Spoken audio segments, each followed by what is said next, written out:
Hey guys, looking at part 2 of lesson 8.2.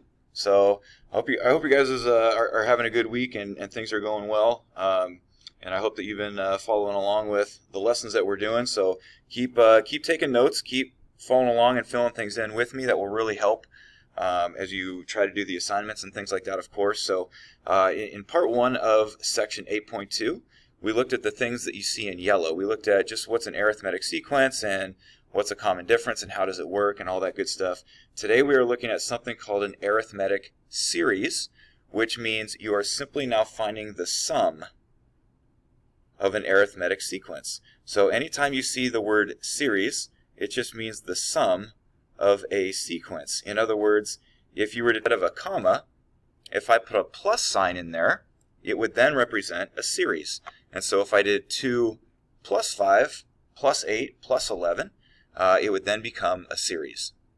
So we are getting a new formula today whenever you're dealing with the series or a sum, and it's the one here at the bottom of the page.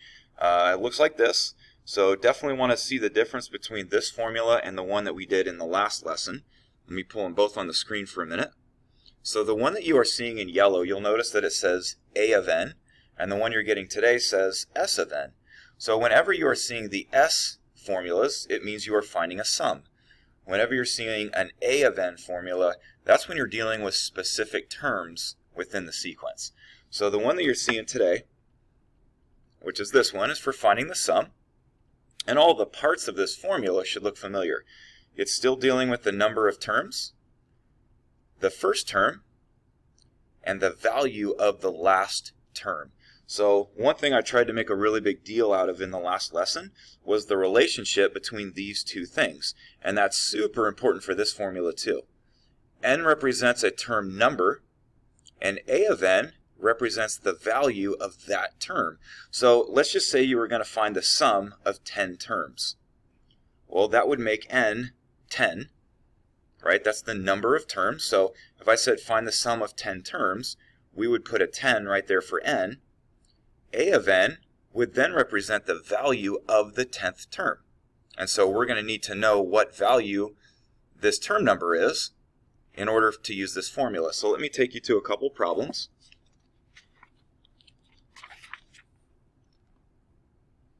So this is where we left off in the last one. This is on page 225.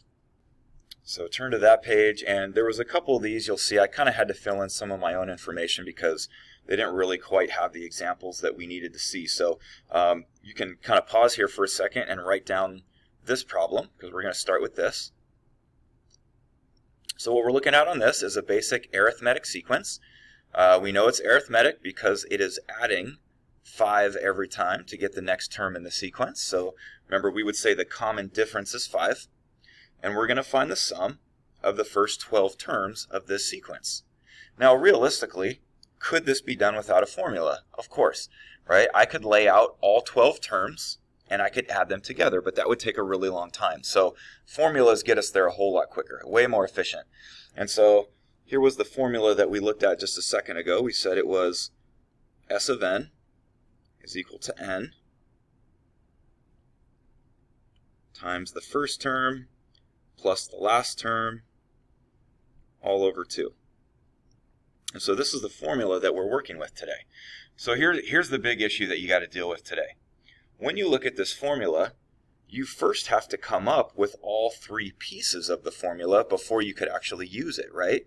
So when they say the sum of the first 12 terms, well, okay, so that means we know n is 12. And we know a of 1. Right? We know the first term of the sequence is 3. What we don't know is this guy. So remember what this represents. If this is going to represent 12, then this represents the 12th term. But we don't know what the 12th term is. And so we have to actually start with yesterday's formula to find the 12th term. And so we got to go through a little process to come up with this number before we can actually find the sum. So let's see if we can do that real quick. So a quick flashback to yesterday's formula. I'm just going to write it down and we'll put it into action here. So that was yesterday's formula. Yesterday's formula is used for finding A of n. It's used for finding specific terms, which is what we need right now. And so let's just take the information that we have so that we can come up with this number. We know the first term on this is 3. We know we're looking for the 12th term. And we can see there's a common difference of 5. All right, so we're going to use this information in order to come up with the 12th term. So a little cleanup on this. That would be 11 times 5 is 55 plus 3 is 58. So we just figured out that the 12th term is 58. Now we have all of the parts for this that we can use to now find the sum. So now let's kind of finish off with the new formula. So we are currently being asked to find the sum of 12 terms.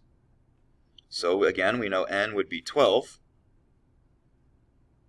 We know a of 1 is the first term of the sequence. We just figured out that the 12th term is 58.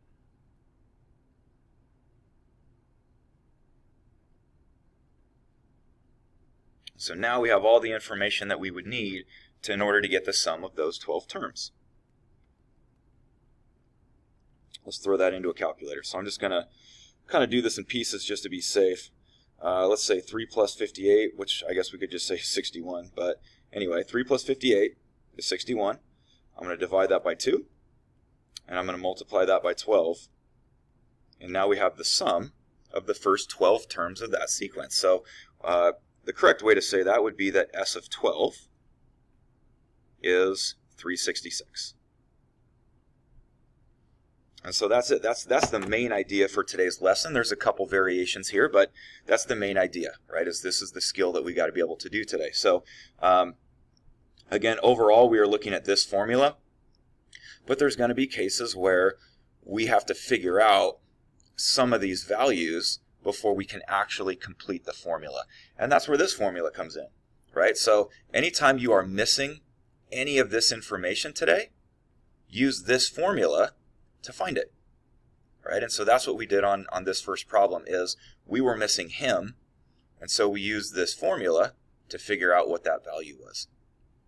So let me jump over to number 12. This is really more review. Remember what this means from our previous lesson. Anytime you see this Greek letter sigma, it always represents a sum.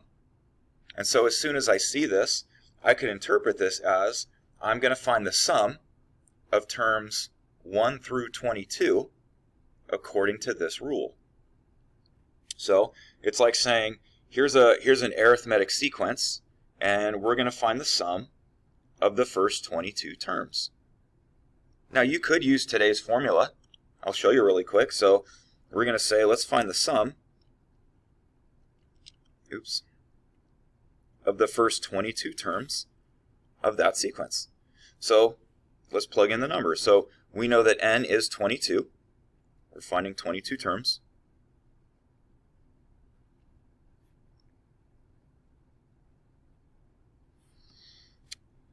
That means this represents the first term. This represents the 22nd term. So how do we come up with the first term and the 22nd term? Well, if you have a rule, you just plug in those values. So if I want to find the first term, I'm simply going to plug in a 1 right there for I. So if I did, and I'll write this out so you have it. So by plugging in a 1 for I, that's how we are finding the first term of the sequence. So according to this, my first term would be 3. So we now know the first term of the sequence is 3. What would be, remember the relationship here, what would be the value of the 22nd term? Well, just like I plugged in a 1 to find the first term, I would plug in 22 to find the 22nd term. So we're going to plug in a 22 for that rule. It would look like this. And I'll see if I can do this in my head real quick. So 5 minus 44 would be negative 39. I think I said that right. And that's it. So we can now use that formula to find the sum of those 22 terms.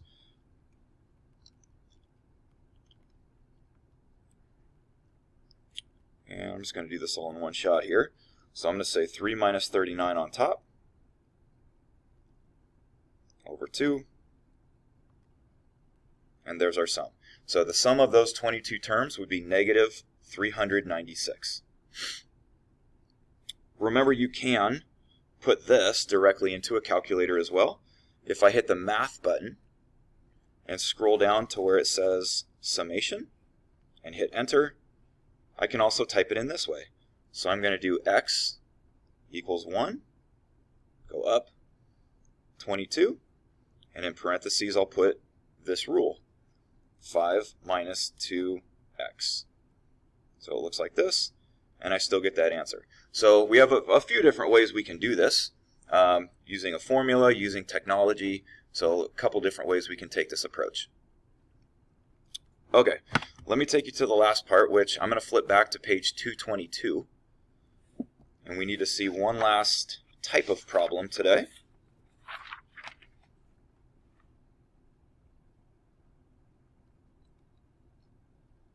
Looks like this. So we're back to the same idea of finding the sum of a sequence. And so I have this arithmetic sequence in front of me. You guys can see that the common difference is 3. And we're going to find the sum of all of those terms. So as I look at our formula for today, we're saying, okay, let's find the sum. But we've kind of run into an issue, right?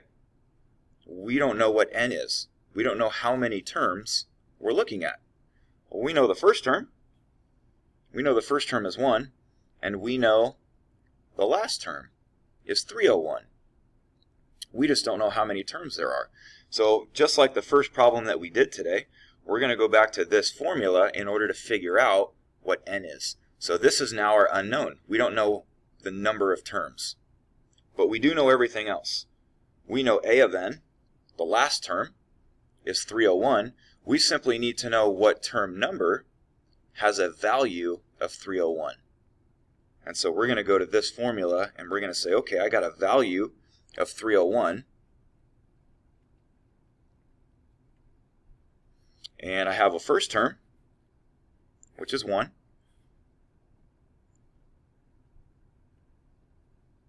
And we have a common difference of 3. So we have everything in that formula except for n. So now we just solve for n. So let's start by subtracting 1 from both sides.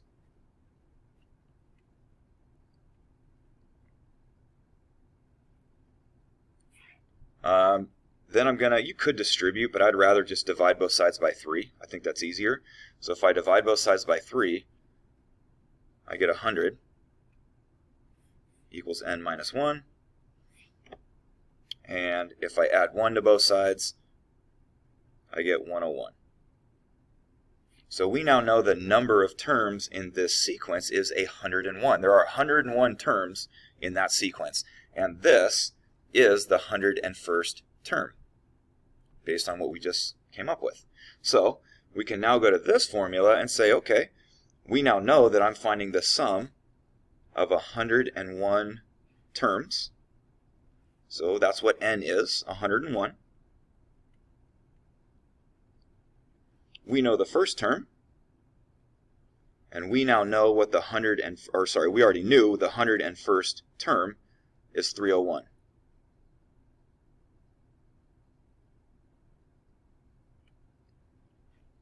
So now we have all the pieces, and that could just go into our calculator. I'll let you guys do that part. That's just a calculator thing. We've already been doing that. So let me do one more with you. And we're going to end on this one. So this is where I would really encourage you guys to pause this video and try part C on your own. It's going to play out just like part A did. But this is like if we were doing this in class, this is where I would kind of stop and say, okay, you guys give this one a try and see if you can do it. So just like the last one, when I go to find the sum, the one thing that I'm missing now is the number of terms. I know the first term and I know the last term. I just don't know the number of terms. And so this is where we go to the first formula, the A of n formula, to figure out how many terms. This is a value, right? This is A of n. We need to know what term number produced 800. So, just like we did this one, I'm going to go to the A of n formula. We know our value is 800. We know our first term is 2. Don't know n. But we can see a common difference of 2. So if we solve for n, I'll start by subtracting 2.